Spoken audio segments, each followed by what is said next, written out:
दूसरा नाम जिसके बारे में मैं बात करना चाहूँगी वो है डॉक्टर आफिया सिद्दीकी। उनसे आज़ादी छिने भी एक ज़माना गुजर गया। उन्होंने अपनी ज़िंदगी जो है, एक आधी ज़िंदगी उन्होंने अपनी जेल में गुजार दी है।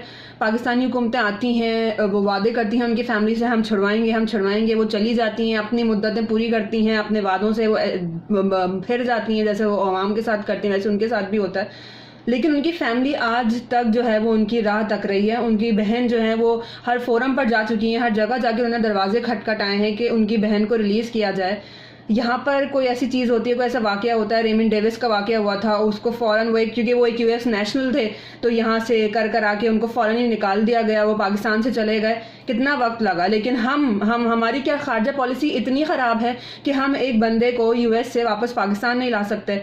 देखिए, डॉक्टर आफिया का जो भी मामला था, मैं और आप उससे इख्तलाफ कर सकते हैं, मेरे और आपके उस पर ओपिनियंस अलग हो सकते हैं, लेकिन एक ज़िंदगी, एक आधा सफ़र उन्होंने समझा अपनी ज़िंदगी का, जेल में गुजार दिया है। तो क्या ये सज़ा काफ़ी नहीं है?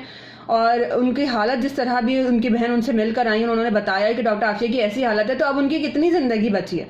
उसके बावजूद भी अगर उनको रिहाई का हक नहीं मिल रहा है या यहाँ पर नहीं मिल रहा है, तो ये हमें एज अ कौम हमारे लिए बड़े अफसोस की बात है, ये तशवीश की बात है कि आज वो हैं, कल हम में से या आप या मैं भी कोई हो सकता है, क्योंकि हमारे साथ भी यही होगा।